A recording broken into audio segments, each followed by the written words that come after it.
Oral histories, whether they're recorded or whether they're transcribed into print, are always rich in real-life perspectives.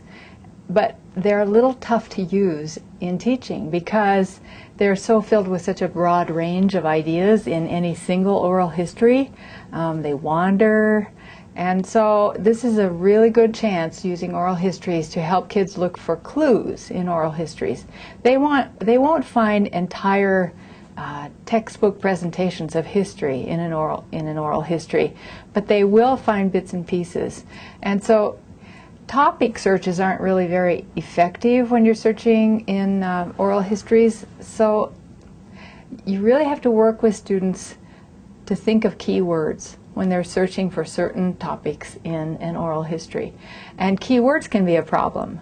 For example, it doesn't make any sense to search in an oral history that was recorded in the 30s to search on World War I, because that term simply wasn't used until World War II came along, which was after these interviews were done.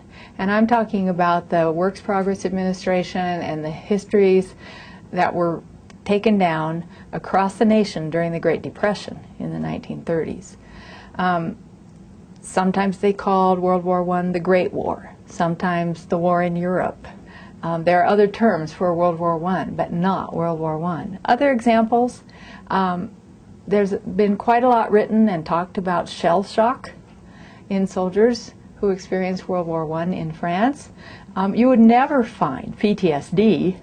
Your kids might think that they might find PTSD, post-traumatic stress disorder, in oral histories, but they won't unless they go to Iraq War oral histories. And there will be some of those in the Veterans History Project.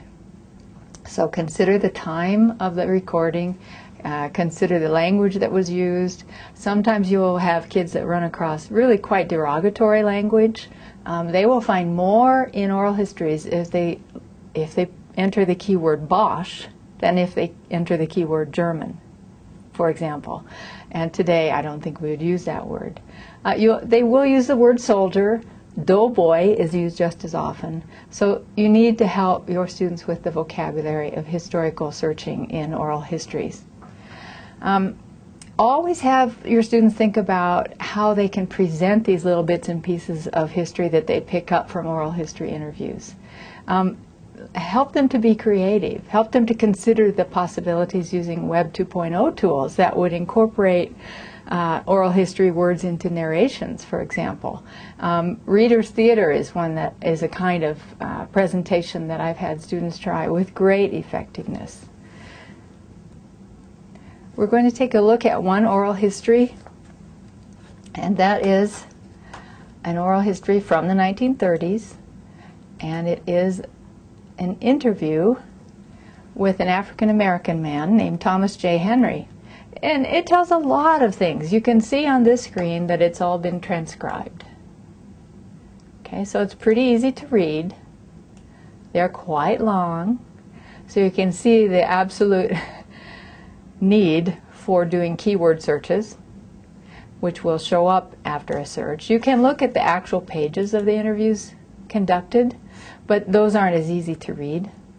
So I usually go right back to the transcribed portion. Thomas J. Henry tells the story of his education and his training as an African American, and then after the war, his return to work in Georgia. He says, for example, I was able to procure from the Government Rehabilitation Department first a course in lip reading, and if you read farther you find out that he had a problem with his hearing, followed by a course in the law. So here's one of the first clues I had about the returning soldiers, but again, it's only one little clue, and it's one man's story. So I have included in the annotated resource set, I've included more links in the notes, and again, I added links in the notes because I didn't have room in the main boxes. So you've seen some of this before. But here's one of the notes and comments pages. And the first 4 items are links to other oral histories that you might try that I found interesting material in for World War I returning vets. They talk about one man who returned home to his parents, and he was able to buy a shack, which the family still lives in, with a government allotment. So somehow returning soldiers received some kind of support from the government, some kind of money. It would be interesting to follow up and discover how much and who got what. Others talk about waiting for months to be shipped home. They weren't ever even part of the fighting, but it took forever to send them home. Another talks about being sprayed several times a day to stop influenza. So that was a clue about an interest that I'll follow later, because I think this Spanish influenza that I'm starting to see hints of would be a really interesting topic. And especially if you have a student who's really interested in science or in medicine, that's an option for them.